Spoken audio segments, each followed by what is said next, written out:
Tudo bem com vocês? Mais uma aula comigo, Cacau Sotero, sua professora de língua portuguesa, né? Uma das. Programa Fica em Casa Aprendendo, você já sabe, aqui na TV Educação. Muito obrigada pela sua audiência. E também aqui na plataforma Gonçalves Dias, o seu canal de aprendizagem no YouTube. Estamos muito felizes com a sua participação, certo? Hoje nós vamos exercitar assuntos que nós já vimos em aulas anteriores. Vamos de exercícios? Muito bem, continuando os exercícios. Vou fazer aqui a leitura e esse texto vai ficar aí na tua tela, tá? Eu vou sair, já volto, já já. Os 5 sentidos. Os sentidos são dispositivos para a interação com o mundo externo, que tem por função receber informação necessária à sobrevivência. É necessário ver o que há em volta para poder evitar perigos. O tato ajuda a obter conhecimentos sobre como são os objetos. O olfato e o paladar ajudam a catalogar elementos que podem servir ou não como alimento. O movimento dos objetos gera ondas na atmosfera que são sentidas como sons. As informações baseadas em diferentes fenômenos físicos e químicos apresentam-se na natureza de formas muito diversas. Os sentidos são sensores cujo desígnio é perceber de modo preciso cada tipo distinto de informação. A luz é parte da radiação magnética de que estamos rodeados. Essa radiação é percebida através dos olhos. O tato e o ouvido baseiam-se em fenômenos que dependem de deformações mecânicas. O ouvido registra ondas sonoras que se formam por variações na densidade do ar. Variações que podem ser captadas pelas deformações que produzem em certas membranas. Ouvido e tato são sentidos mecânicos.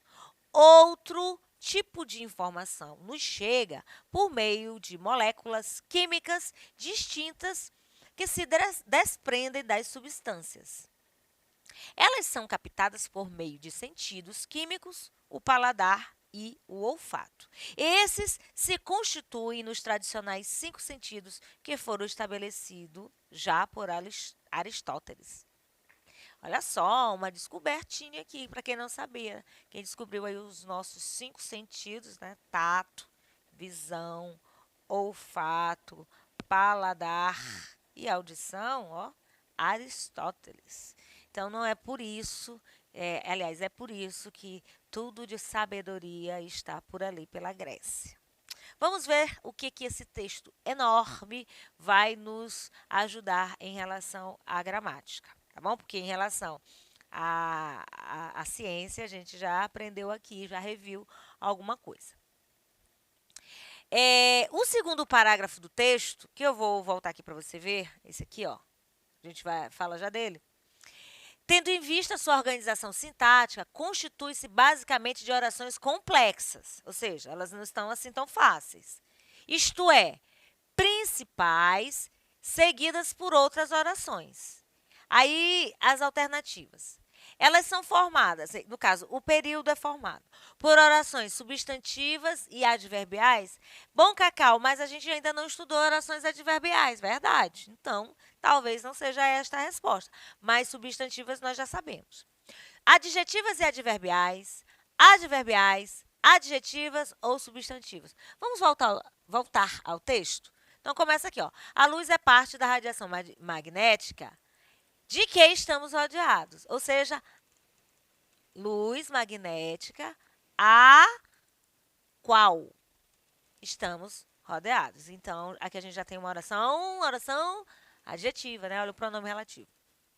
Essa radiação é percebida através dos olhos. O tato e o ouvido baseiam-se em fenômenos que dependem, fenômenos os quais, de novo, pronome relativo. Então, nós já temos 2 orações adjetivas. O ouvido registra ondas sonoras que se formam por variações na densidade. Gente, isso aqui é uma contextualização do assunto. as orações adjetivas aqui presentes nesse parágrafo. Nós já achamos 3. Vamos seguir. Variações que podem, variações as quais podem ser captadas. De novo. Deformações que produzem. Olha de novo aí o pronome relativo. Ouvido e tato são sentidos mecânicos. Outro tipo de informação nos chega por meio de moléculas químicas distintas que se desprendem, as quais se desprendem. Então, não é difícil identificar uma oração adjetiva, já vimos, tem várias.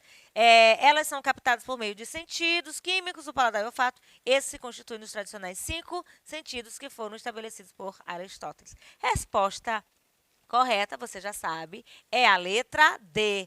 Orações adjetivas. Elas funcionam como adjetivo, elas caracterizaram aí as ondas, todas as informações dos sentidos, o tato e o paladar, que, tal coisa, as ondas, que, tal coisa, que, as quais, tal coisa.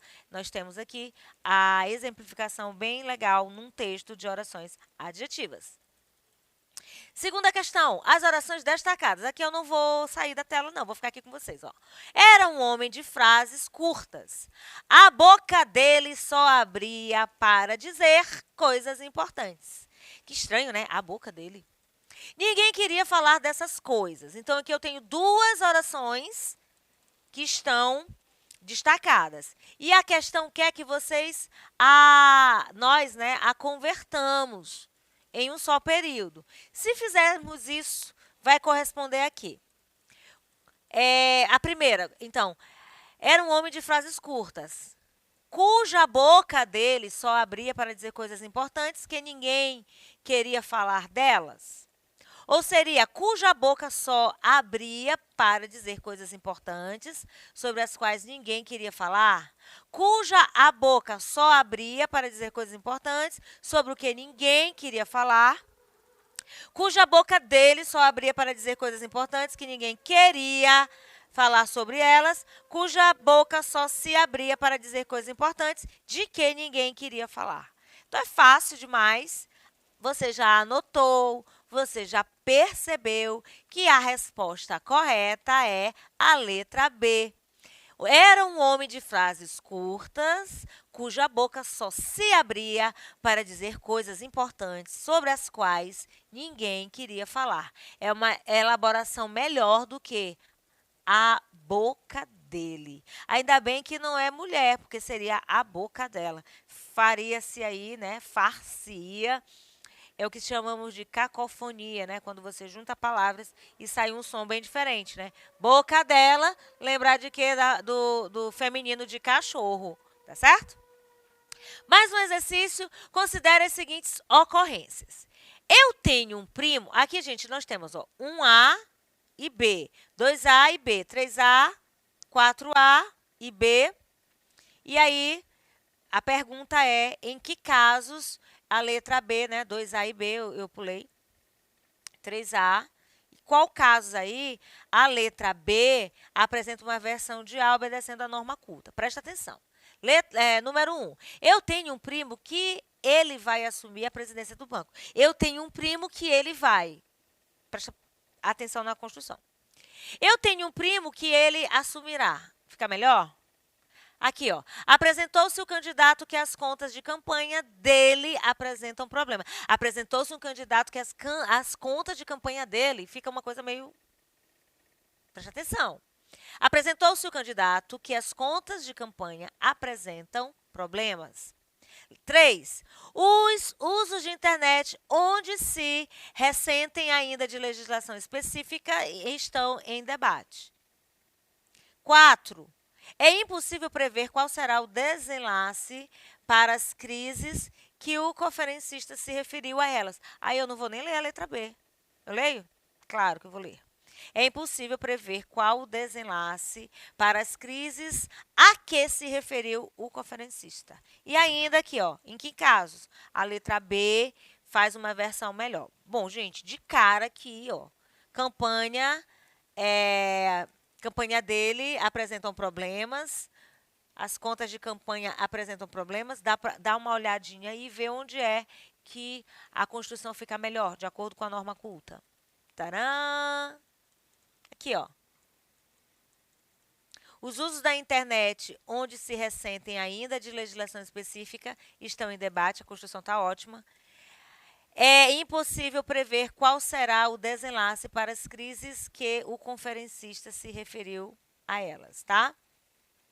Ok? Próxima. A palavra que remete um antecedente. Nós já sabemos que o que, pronome relativo, faz um comentário, faz uma menção ao que vem antes. Claro que a cidade já tinha travado no meio da tarde. Isso aqui pode ser em relação a trânsito, por exemplo. Sei, como motorista, que o mais irritante do trânsito é quando o pedestre naturalmente te ultrapassa. O motorista não gosta muito de ser. Tem motorista aí que não gosta muito de ser ultrapassado, não. E mais uma porção de cenas que só andando a pé se pode observar. Claro que há pedras no meio do caminho dos pedestres, e muitas. O percentual sobe para nada menos que. Gente, observa o que em cada uma delas e diga qual das alternativas ele se refere ao antecedente. Letra A, letra B, letra C, letra D ou letra E. Fácil demais, você já sabe, com certeza. Letra E, ó. É mais uma porção de cenas, as quais só andando a pé se pode observar. As demais, claro, a qual a cidade, não dá certo. É a dica, substitui, ó. Sei como motorista, o qual também não dá certo. Claro, o qual a pedras não dá certo. O percentual menos o qual não dá. Então, pega o que, substitui por o qual, se der certo, é pronome relativo, está se referindo ao antecedente, que é o caso aqui, ó. É mais uma porção de cenas, as quais só andando a pé se pode observar, ok? Mais uma questão? Essa daí eu vou deixar na tela para você. Assinale a alternativa que apresenta corretamente os antecedentes dos relativos em maiúsculo no fragmento a seguir. Ó. Horrorizado da aranha, desviei dela a minha luneta mágica e, em movimento de repulsão, levei-a até uma das extremidades do telhado, onde encontrei metade do corpo de um rato, que me olhava esperto e com ar que me apareceu de zombaria. Observem que o que aí tem o primeiro número 1, o segundo número 2. Os demais também são enumerados. Senti vivo desejo de estudar o rato e fixei-o com minha luneta. Mas o tratante somente me deixou exposto durante minuto e meio e fugiu-me, deixando-me ouvir certo ruído que me pareceu verdadeira risada de rato. Ok. Agora nós vamos observar essas construções aí, onde tem o que, numeradas, e responder. O primeiro que, né, é um rato. O segundo é o ar e o terceiro é o rato. Você vai ver a quem cada palavra que, né, a que termo está se referindo, ok? Ok? Letra B. O primeiro que se refere a um rato, o segundo que se refere a ar, o terceiro que se refere a certo ruído. C. O primeiro que se refere a rato, o segundo a ar e terceiro que vivo desejo. Letra D. O primeiro que se refere a aranha, o segundo se refere a esperto, o terceiro a vivo desejo. Letra E. O primeiro se refere a aranha, o segundo se refere a esperto, o terceiro se refere a que o rato. Eu acho que eu pulei, né? Primeiro é uma aranha, o segundo é esperto, o terceiro o rato. É muito que, gente, para eu estar lendo aqui. Então, chuchus, qual é a alternativa cujo uso do que está corretamente identificado? Letra A, B, C, D ou E? Hã? Já releste? Letra B, ó. O primeiro que é um rato, ó. Cadê o número 1, ó? Um rato, o qual me olhava. Esse que aqui se refere a rato. Segundo, ar. Vamos ver o número 2. Bem aqui, ó. Com ar que me pareceu de zombaria. O que me pareceu de zombaria? O ar, quer dizer, o jeito. Nesse caso, não é o ar de respirar, não. É o jeito que o rato estava se comportando. E o terceiro também aqui, ó. Ouvi certo ruído, o qual quem? Certo ruído. Então, tá certinho, letra B. Mais uma questão. Leia atentamente o texto a seguir. A Torre de Controle de Voos de São José dos Campos autorizou os pilotos de Legacy, Joy Lepore e Jean Paladino a voar na altitude de 37 mil pés até o aeroporto Eduardo Gomes, em Manaus. Apesar de essa altitude onde estava o Boeing 737 da Gol, atingido e derrubado no choque com o jato da Embraer, ter se tornado contramão na rota após Brasília. Esse foi o primeiro de uma sucessão de erros que geraram o choque em 29 de setembro, matando 154 pessoas. Depois disso, houve falha na comunicação entre Legacy e o Sindacta 1, Centro de Controle do Tráfego Aéreo de Brasília. O transponder, que alertaria o sistema anticolisão do Boeing, não estava funcionando no Legacy e o avião da Gol não foi alertado para o risco. Cantanier, Eliane, caixa preta do Legacy, revela que a torre errou. Isso daí foi publicado na Folha de São Paulo em 2006. Vamos à questão. Então, depois dessa leitura, vamos para ver o que se pede em relação às orações, tá bom? Entender a função e o sentido das palavras responsáveis pela coesão de um texto é essencial para a compreensão. Então, você lê um texto inteiro e, às vezes, duas palavras, que nós vamos falar delas agora, são importantes para você entender todo esse texto. Ok? No primeiro parágrafo, que nós já lemos, nós temos um trecho. Apesar de essa atitude, onde estava o Boeing 737, da Gol e etc. e tal. Em relação ao uso dessas palavras, todo esse texto que nós lemos, nós vamos atentar para o uso de apesar e onde. E vamos afirmar o quê? Letra A. Enquanto apesar indica finalidade em relação ao fato expresso na opção anterior, onde se refere à torre de controle de voos. Letra B. Enquanto apesar indicar uma consequência em relação ao fato expresso, da oração anterior, onde vai se referir ao aeroporto Eduardo Gomes. Enquanto apesar indica concessão em relação ao fato expresso na oração anterior, onde se refere à altitude de 37 mil pés. Letra D. Enquanto apesar indica condição em relação ao fato expresso na oração anterior, onde se refere ao Centro de Controle do Tráfego Aéreo em Brasília, ou enquanto apesar indica proporção em relação ao fato expresso na oração anterior, onde se refere a Embraer. Então, esse texto é de leitura, de entendimento, e eu tenho certeza que você já matou essa resposta, que é a letra C. Apesar indica a concessão e onde se refere à altitude de 37 mil pés. Entenderam? Compliquei?